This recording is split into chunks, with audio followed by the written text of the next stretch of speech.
the amount of people who were asking for it to be released and the amount of people that it was resonating with was so exciting. I was so mind blown, and I knew that it would be a game changer, and I'm just so grateful that it happened the way that it did. Hi, Devon. How are you?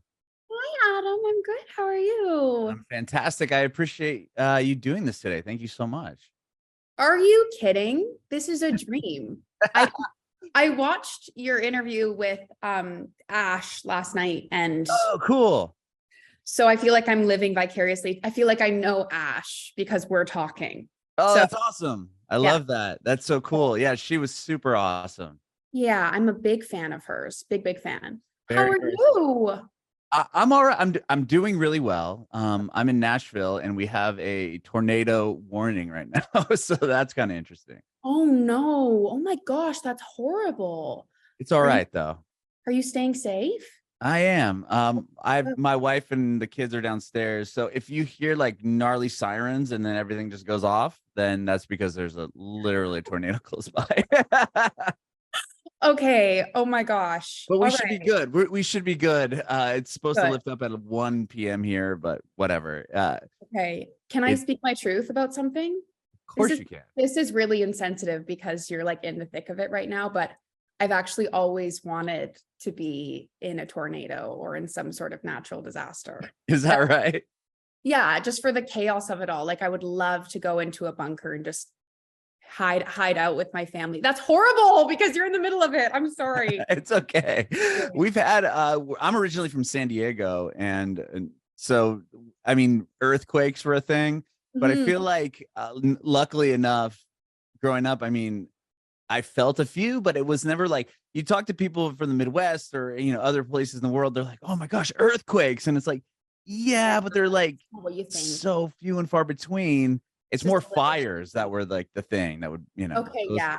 So I take it back. Oh, no. Like tsunami. Like I wouldn't want to be in a tsunami or in a forest fire, but at least like with here with tornadoes and if you're in Florida where hurricanes, you know that they're coming, right? Like we knew yesterday that this is gonna get bad. Like so you have so much time to prepare and everything else.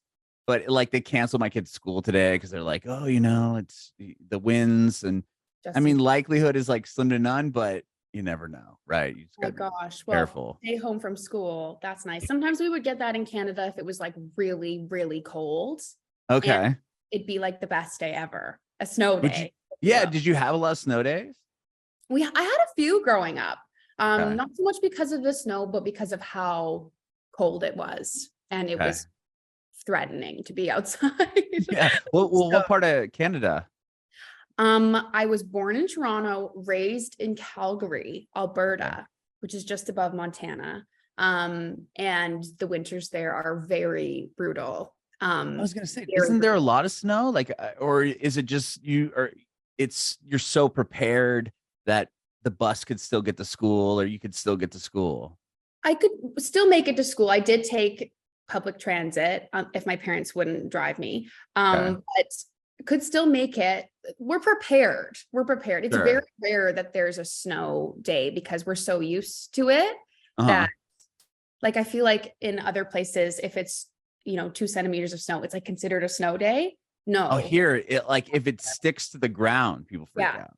Yeah. It's like, but there's it snows so rarely that there's not the big plows that kind of will clear the streets off or ice the streets. So if it snows and where I'm at, there's like a lot of rural areas. So if someone like one person can't get to school in some school in the district, then they shut the whole district down. So I mean, they play it that way.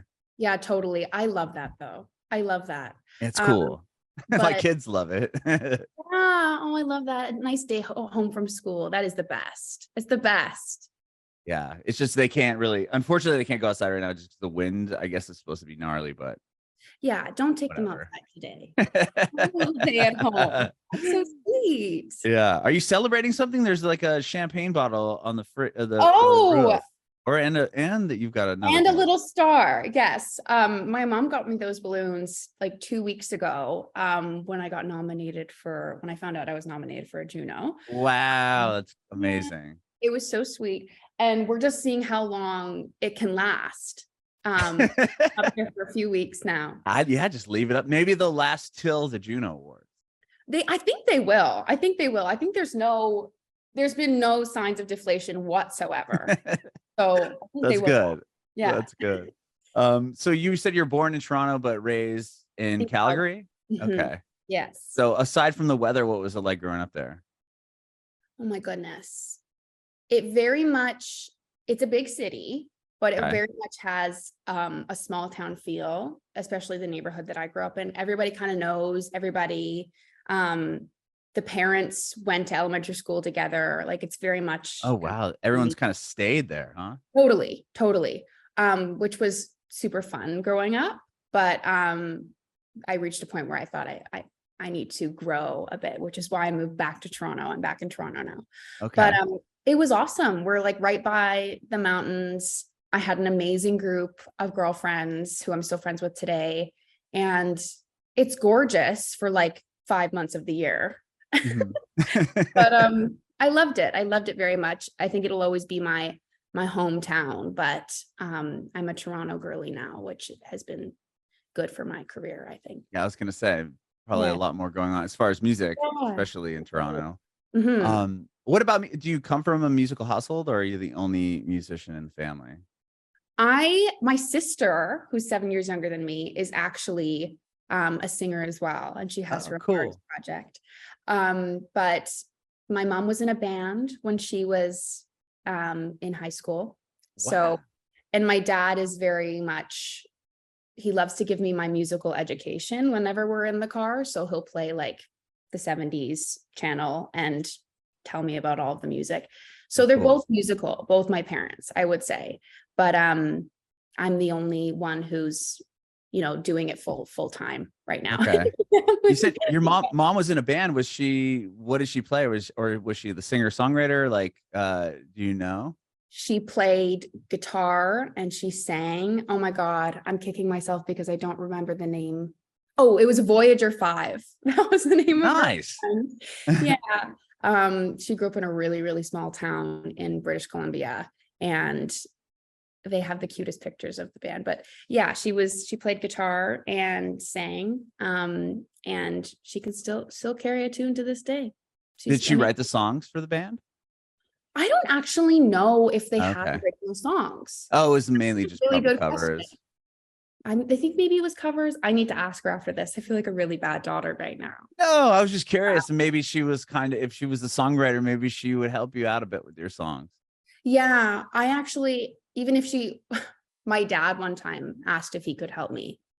And that's so kind. It's really so kind, but it's such a personal thing for me writing that I don't like opening up about it with family or close friends or significant others. I just feel like it needs to be my own thing because it's such a vulnerable thing for me. Right. Well, I mean, and then opening up to not only that, but like, depending on what the subject matter of the song is, like, you're like, all right, Dad, so we're going to talk about this. We're going to talk about you today. Yeah, right. I got this great song about you.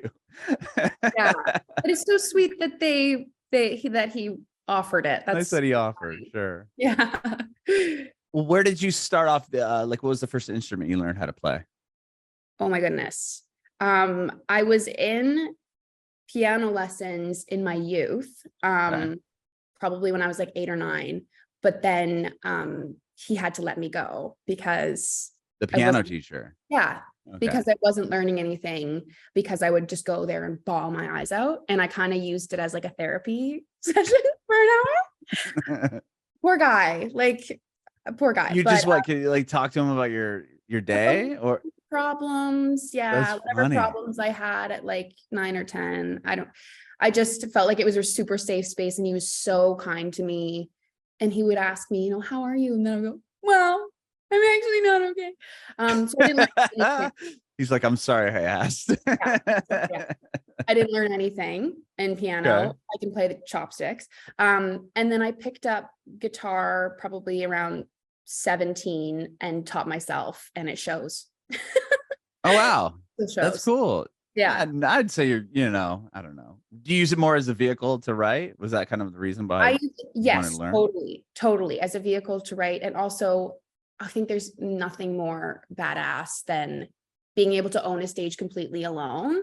And I knew that I needed an instrument to be able to do that. So guitar has been my love now for 3-ish years. But I've only really been trying to learn it and practice it every day for the last year or so. And I love showing my calluses to everyone, being like, look how hard I'm working.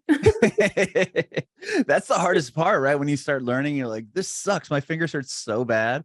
And then after a few days or a month, or you start to grow, the callus starts to form and you can play for hours. It gets easier, but I'm very excited because PRS has hooked me up with a new electric, and I've never had an electric guitar before. And I didn't know that they're actually kind of easier to play. What do they call it? Not the gauge, I don't know what it's called. Like there's less room from the. Oh yeah, the action. The action. Yeah, I'm not even good at guitar. I know some of the terms. You saved me right there. But it's smaller, and it actually is easier to play. So, and the guitar guy said to me, you need to love playing it. Like you need to want to pick it up and not put it down, which is not the case with my acoustic right now. I'm like, it hurts so bad. But so I'm really excited for that, to learn some electric bobs. Very, very cool. And once you get the guitar and you kind of learn some chords, is that when you started writing songs? When I get the guitar and get the chords. When you got your guitar and you started to learn some of the chords, is that when you started to write your own songs, or were you doing that prior and then kind of when you got the guitar trying to put the music to it? I was doing it prior, actually, on piano with help from like stickers. I would put little stickers about. Oh, wow.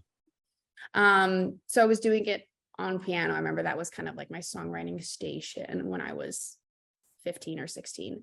But I started writing more and more songs once I got my first guitar. And the first song that I ever released was written on my very first guitar. So it definitely did open up a world of like, okay, now I'm in control. And once like 6 chords, the world's your oyster.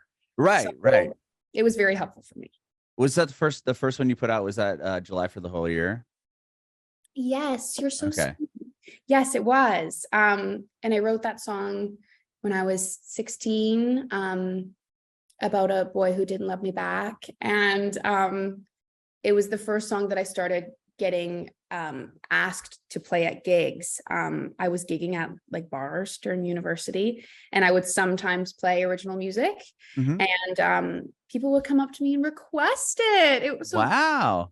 It was the sweetest thing, and it was really validating and very encouraging. And I didn't know that I could make this a career at that point, or that there was any interest. So it's a very special song to me, and it's my favorite one to perform live. Wow. So you put the song on 2020. Was that before the pandemic happened, or? It was right in the thick of it. Right in the thick of it. Wow. So you were performing the song prior, and then you recorded it at some point and then put it out in the thick? Yes, in the thick, right in the thick. Okay. I graduated from university, got a psych degree in early 2020. And then the pandemic happened and everything was so up in the air. And I felt like it was a chance for me to kind of take a step back and think about what I really wanted to do. And I was gigging at bars at the beginning of that year and starting to kind of gain some traction a little bit, at least among the students. Right. And it gave me enough confidence to be like, okay, I'm going to be kicking myself on my deathbed if I don't even give this a shot. So that summer I spent like 4 months on July for the Whole Year and re-recorded the vocals like 8 times in my closet. And then I put it out in September. I was supposed to put it out in July, obviously, because it's July for the Whole Year, but it took me so long. But it was still July and September, according to the song. You know what I mean? Well, because it's July for the Whole Year. Right. Yeah. So there you go. I guess is that recording the one that's up on Spotify? That's from your closet? Yes. Wow, that's incredible. Yeah. And if I'm speaking my truth, I love playing it and I love performing it. I don't love listening to it or any of my kind of earlier stuff, because I think I didn't quite know how to sing yet. Like what was the best range for me and how it could tap into my most unique vocal style. I was just singing the way I thought I was supposed to, but not really having my own singing style. But I do love that one. So I think you can hear my voice like changing as songs come out. And the age you're at, I mean, yeah, totally. Your voice will change. But it's interesting because it obviously resonated with not only the people that were at school with you that were requesting the song, but like it has over 3 million plays on Spotify. Like, so it was working. Yeah. Basically right out, your first song. It's like, wow, you talked about validation. That must have been huge validation. Oh, absolutely. And I think that is something that I really needed, especially at the beginning of my artist career. I would love to say that like I had enough confidence in myself and I knew I could do it. But that's actually not the case. I needed other people to tell me that I could do it for me to be able to do it. But once it started kind of gaining traction organically, that was really exciting. And I didn't even know the barometer for that, if that's like normal. But I was working with my manager in our infancy at the time, and he said, no, that's not normal. Like it's doing well. It's huge. Yeah. So that was very exciting for me. And it was very much enough encouragement to tell me to keep going and keep trying. So it's my baby. Yeah. Did your manager find you due to that song, or was it beforehand? I actually reached out to him on LinkedIn. Oh, wow. Yeah. In my third year of university, we went to the same university, and I reached out to him for copywriting networking because I was wanting to be a copywriter. That was my traditional plan. Oh, really? I thought you were going to go into like therapy or something like that with a psychology degree. I could have. You seem very empathetic. And when your piano teacher asked you how you were doing, and the fact that you just kind of dumped on him, let him know. Oh my gosh. Yeah, that is, I think, one of the hardest jobs in the world, probably being a therapist. Oh, yeah. But I discovered a love for advertising and copywriting. And there's so many similarities between copywriting and songwriting that it's just a hop skip away, honestly. So I reached out to him on LinkedIn being like, do you know of any copywriting agencies, advertising agencies that would be interested in having me? Because he worked at Universal in Canada. In the advertising marketing world. And I was like, music, advertising, I can do a bit of those. And then at the end, I said, by the way, I have some demos if you want to listen. And that was kind of, and he listened. That was it. He was like, these are okay.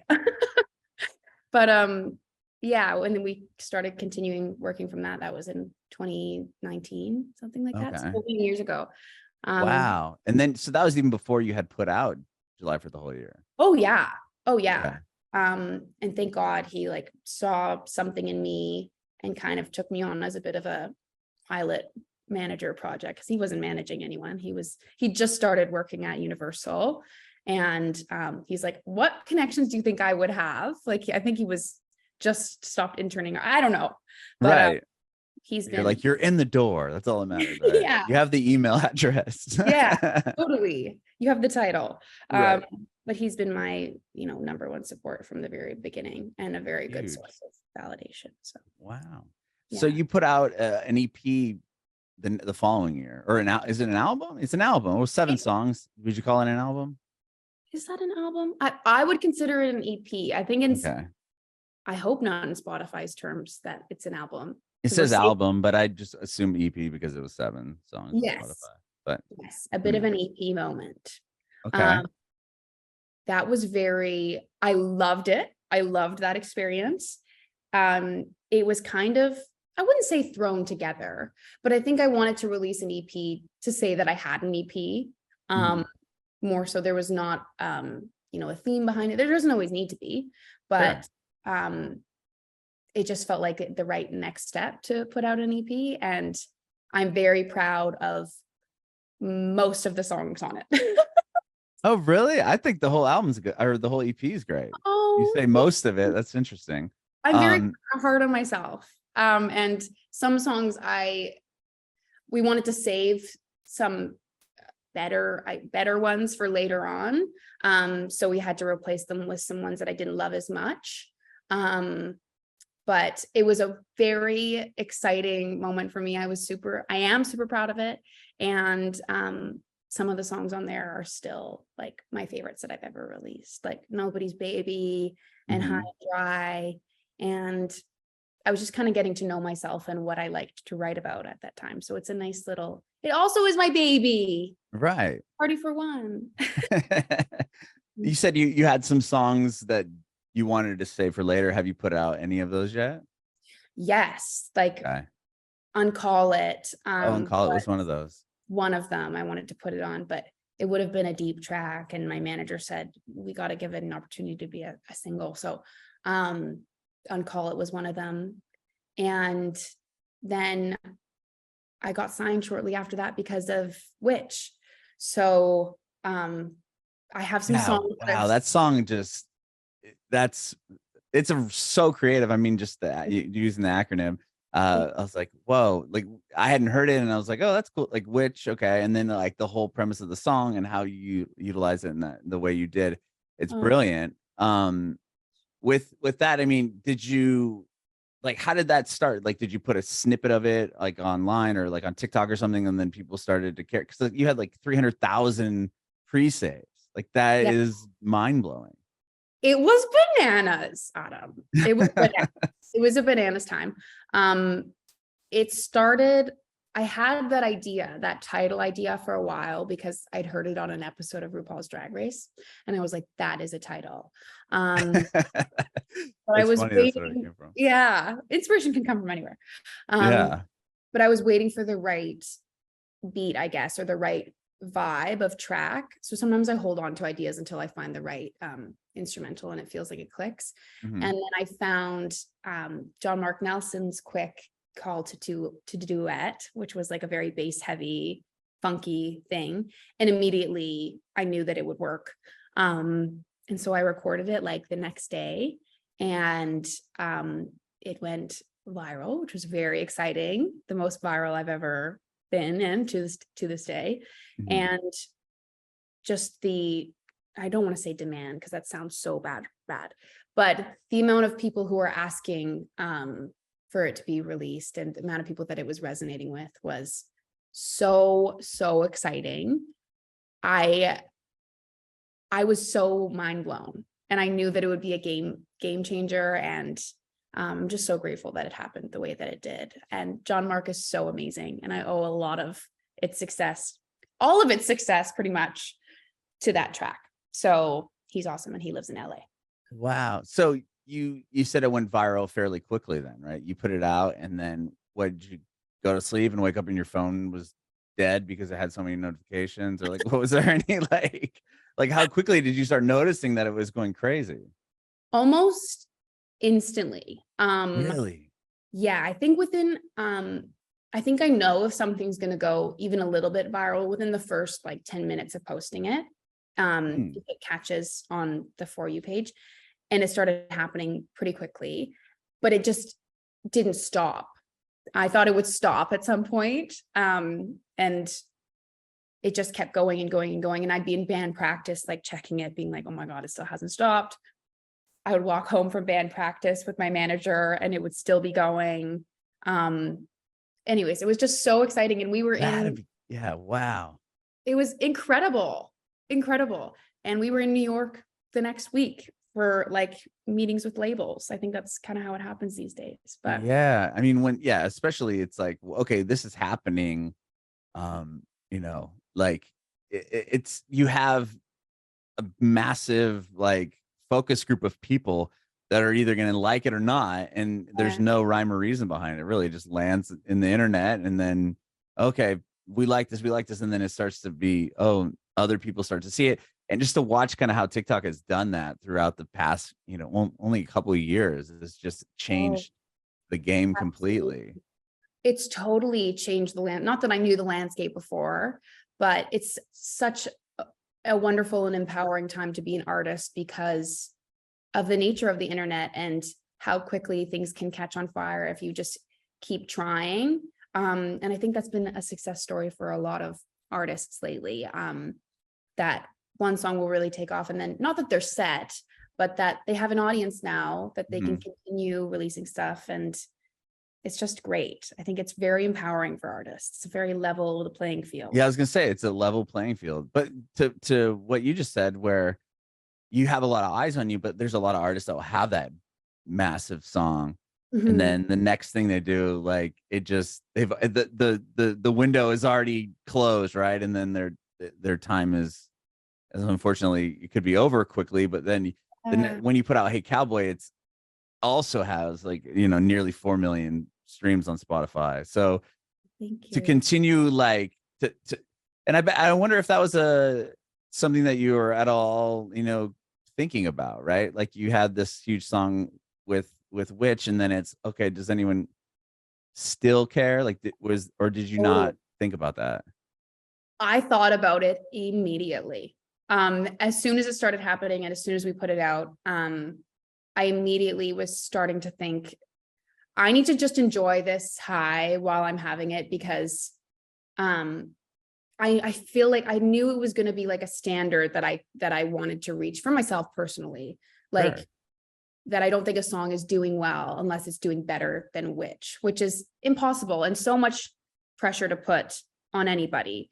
So it was always at the back of my mind once it was going really well that this is such an up and there may be downs, but I just try to use that moment and that song as a reminder to trust my gut and to have faith in myself and to know that I can do it again one of these days. But for now, just putting out singles that I really believe in, and that my team really believes in, and hopefully they do well. And Hey Cowboy did well, which I'm proud about as well. No, it did. And then I had a chance to hear the song you have coming out, well, I think next Friday, right?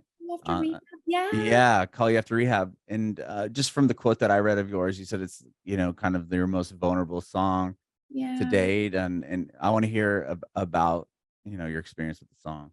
Yeah, well, I know from the interview that I watched with Ash that you've also had a journey with addiction. And I want to say I'm so proud of you for being sober. It's a really hard thing to do. Thank you. Yeah. So I just have a year and 2 months. Oh my gosh, congratulations. That's so exciting. That's so one awesome. day at a time. One day at a time. So this song, the story behind it, you asked? Okay, so I've been kind of vague about it in interviews up to this point. But I think you're so special. And I think you do interviews kind of like Dax Shepard does and like Zane Lowe does. Like, I think Thank you. That means a lot to me. Honestly, it really does. Those are people that I look up to and hear, and I'm like, okay, that's the style I would go for. Like, that's what I want. Totally. But I would just want to talk to musicians because that's where. But I'm not a good musician, so I just want to hear other people tell me how they got to where they are. It's a selfish thing for me, to be honest. No, you're so great at it. So this song came from a moment where I was really putting off what I knew needed to be done. I knew I needed therapy. I knew I needed some sort of break from the substances that I was abusing. And I couldn't bring myself to make that leap at all. And it was my parents who called me and were like, "We think you need some help." Wow. It was kind of like folding into myself. I was a shell of a person at the time that I decided to go to rehab. And so that song kind of captures the moment where I decided for myself that I needed to take a break from this relationship in order to focus on myself and focus on my own healing. And it wasn't written about a significant other because I was very much single at the time. So I think about it more as my relationship to those substances and needing to say goodbye for, however long I needed to say goodbye. And it was the Wow. scariest thing I've ever done. Oh, it's so scary, right? I It mean, was so scary. wow, thank you so much for being vulnerable and telling me this, because I didn't know that it was about rehab, because I just assumed, well, I wasn't going to assume that it was, right? Yeah. Thank you for sharing that. I mean, that's this, to have parents that were willing to call you and say, hey, I Yeah. think, you might have a problem. Yeah. But from my experience was not that. I mean, I kind of had more enabler parents, and it took my wife to be like, it's time to get your shit together. I'm out. But Your wife. to have that push, and it took me numerous times to do it. Oh, totally. So I'm just grateful every day. I finally actually started to care. I mean, I know in rehab they kind of go, oh, you need to go to A, or you need to do this, and like I kind of was just like, yeah, whatever. But then I was like, no, this is what I really, really need. So that's huge that you were able to see that and then go and do what you had to do. It was a big moment for me in my life. And it was so terrifying. And the song itself is not really about that experience. I think I will continue to unpack that as I grow as a person and as an artist. Mm-hmm. It more so captures a feeling of, I know I need to put myself first, and I need to show myself self-love and self-care. And I hope that people can resonate with that bit, because it is kind of a scary word. But it's not really about that rehab experience. But I will get into it one of these days. But it's just the first kind of window into opening up the conversation. And I think it's important to have the conversation and to be honest about it.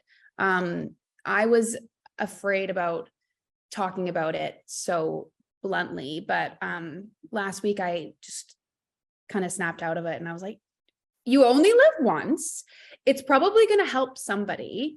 And I really don't care if people know that about me at all. I want to be an open book always with my music and in interviews and everything. So I hope it'll resonate with people, the self-love bit at all. And I just really, really love the song. But I'm so glad that we can connect about that, because it's so special when you meet somebody who has been through the same things, or they know a family member who has suffered from addiction. And so I'm excited to talk more about it, and I'm rambling now. No. I appreciate it. Thank you so much for being so vulnerable and telling me that, because it's hard. I mean, whenever I see somebody come into a meeting for the first time, it's like, I remember that, right? You go in and you're like doing none of these people, and then like people are coming up to you like, hey man, nice to meet you, and you're like, oh my God, there's like so overwhelming. Like, who are you? Like, here's some phone numbers. Call me if you need. Like, what? Like, it could be to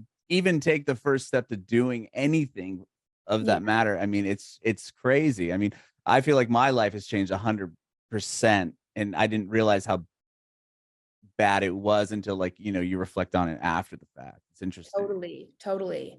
It was like almost 2 years maybe of me being just absolutely stoned for like 95% of my waking hours all the time. Oh yeah, I know all about that. For my grad photos, for everything. There wasn't an opportunity where I wasn't high. And it really does take a toll. It fries your brain. And it took me like that time in rehab I had to sleep for like the first 2 days also. Sure, like it takes such a toll on you, and also on your loved ones. And my friends would call me and be like, we miss you. Like, where are you? Like, there's no light behind your eyes. Like, it's such a sad thing. So I'm so grateful that you have such an amazing support system, and that I also have such an amazing support system, because that's not the case for a lot of people. And I'm very grateful that I had the opportunity to go and to detox and to get the help that I needed, because that's also not an opportunity that everybody gets. So I'm very grateful for it. And I know it'll be a lifelong journey. But I'm really excited to be talking about it. No, that's so awesome. And congratulations. That's so huge. I relate so much to everything you're saying. I couldn't leave my house without being on something, you know what I mean? Like and then you don't for like a long time, but it's so scary. You're like, oh my gosh, am I going to be able to enjoy anything? And it's like, I'll look back at pictures Totally. of myself and I'm like, yikes. Like Yeah. but you don't see it. You're like, Yeah. it was all about me, it's like, hopefully as long as I'm doing all these, as long as I can get high and I can do all these things, like that's my priority. And then everybody else comes second to that. And like, Yeah. that's what I had to unlearn, that Absolutely. mindset and everything. And it's so hard. And the fact that you are able to, and you're so young. I mean, that's so, congratulations. And don't think of it like this is gonna be a lifetime thing. You just go, yeah, today, by the end of today, I'm not gonna get stoned. Yes. That's something And I then always, tomorrow, hopefully tomorrow will be the same, but today, by the end of the day, that's all I care about at this moment. yeah, absolutely. That was definitely a learning in rehab. I would bawl my eyes out being like, I can't be sober for the rest of my life. And they're like, well, you don't have to. You just have to today. Right. So yeah, lots of unlearning, lots of relearning, but I love this for us. I love this for us. I think it's so great. I think that's so awesome. And again, like, thank you for sharing this with me, because hearing these stories is like more for like, oh my gosh, like now I know I can, I can keep going. Like other people are doing it, I can keep doing it. And it's just that whole community and that whole sense. And it's weird that this book that was written by these people in the 30s is still something that's relevant to today, and it works. And it's like, I don't, and then, but I don't want to be like this sounding board, but it's just so weird. Cause like, I felt like I thought it was all bullshit. And then like, it wasn't. Absolutely. And the community piece of it too, is so important. I love that people were coming up to you at that's, part of it is giving back. And I think this is me, this song, at least. And once I do have the conversation on online, in my own, these are my own words, but I mean, once I make a post about it, I think that'll be me kind of giving back and opening up the conversation. And I'm very much opening myself up to criticism, I think, by doing it, but I think that's important. I wouldn't even be worried about that. You'll be amazed by how many people are going to be like, oh my gosh, thank you for saying this. Made me rethink what I just have a feeling that the benefits will heavily outweigh any, troll sitting at their house, that wants to talk shit or whatever. Trolls. No, you're so right. You're so right. I want to talk to you real quick about, well, not only thank you for sharing that about the song, and I think it's an awesome song, and I can't wait for you to release it next week. But the Juno Award nomination, I mean, had to be something that you grew up kind of watching, or and then just to actually receive the nomination? Like, tell me about that moment. Oh my gosh. Well, absolutely. It's a Canadian girl's dream. Sure. I very much didn't grow up watching them or the Grammys or even the X Factor or The Voice. I hit a point in my youth where I couldn't watch it because I was so upset that it wasn't me, because I wanted it so badly. And I think I'd come to terms with the fact at that point that it probably wasn't going to happen for me. So I just couldn't watch it.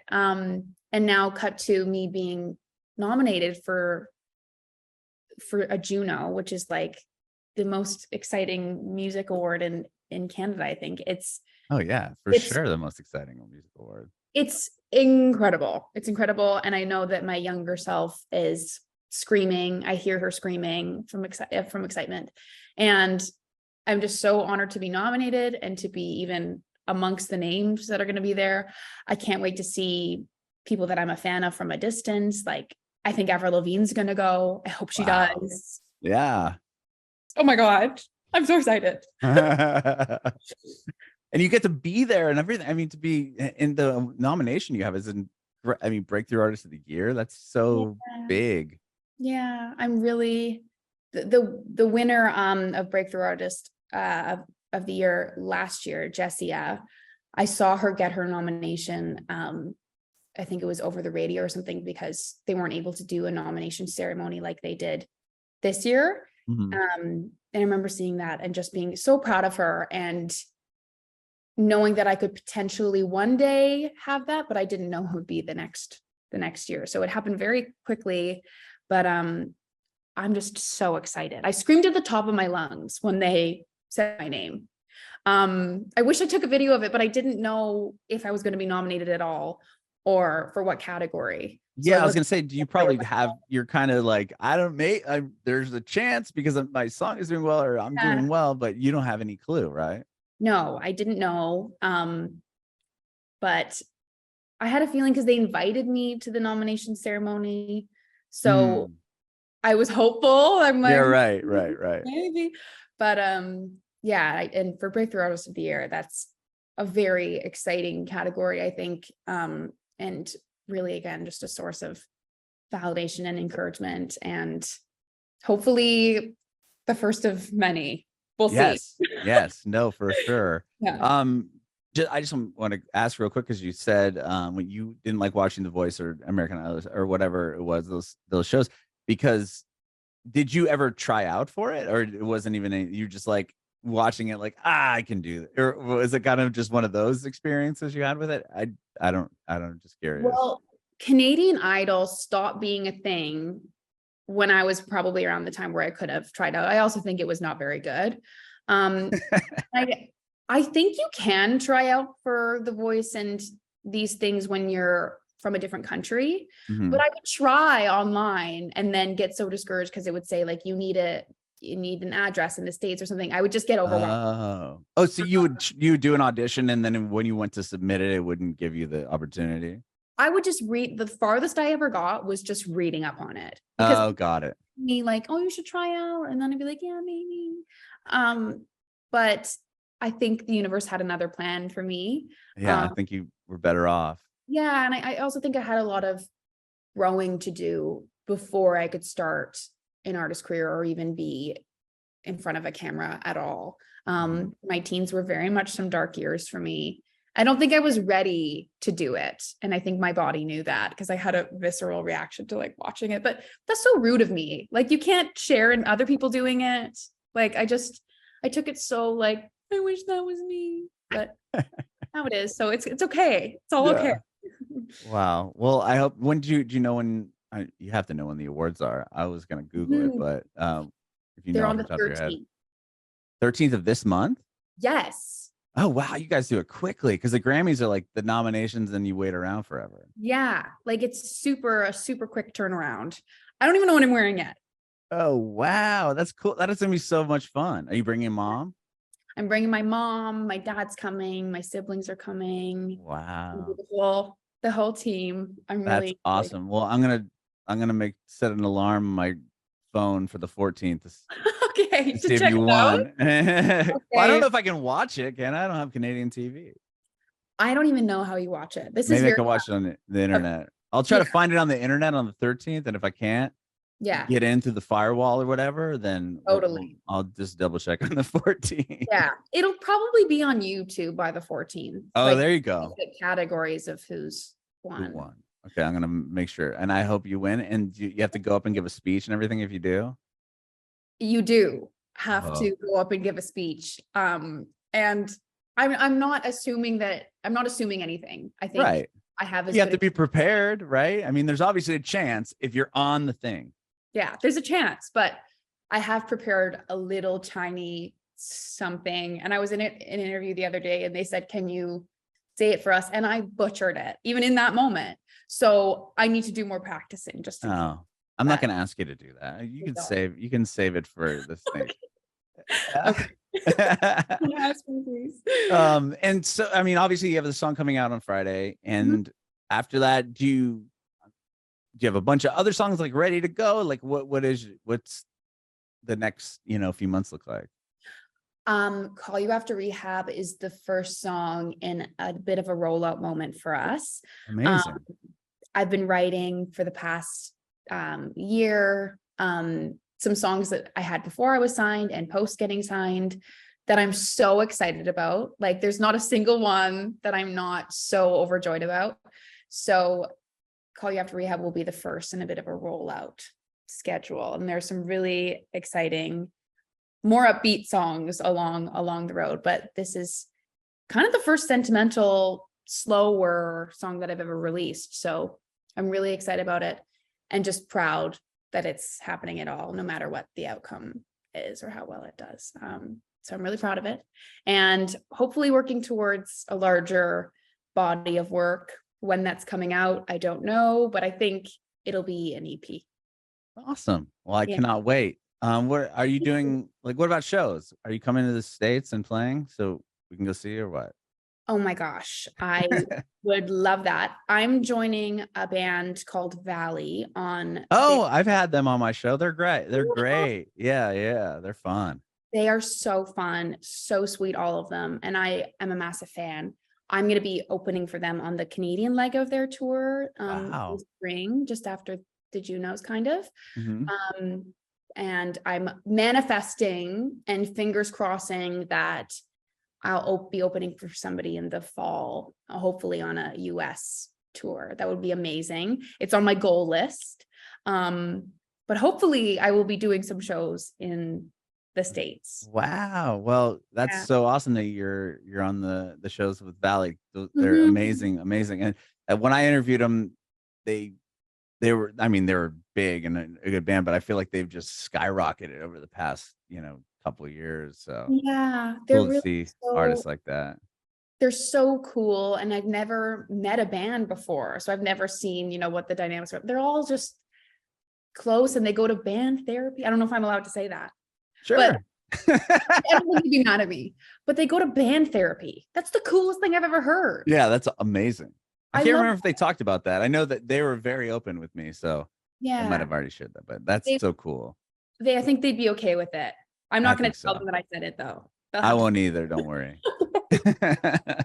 Okay, but they're awesome, and I'm very excited to be joining them. So awesome. Well, Yeah. thank you, Devon, for doing this. I really appreciate your time. This has been so much fun. Thank you. Oh, Adam, thank you so much. I'm sorry if we went over. No, I don't have a time limit. I Okay. was just trying to be curious.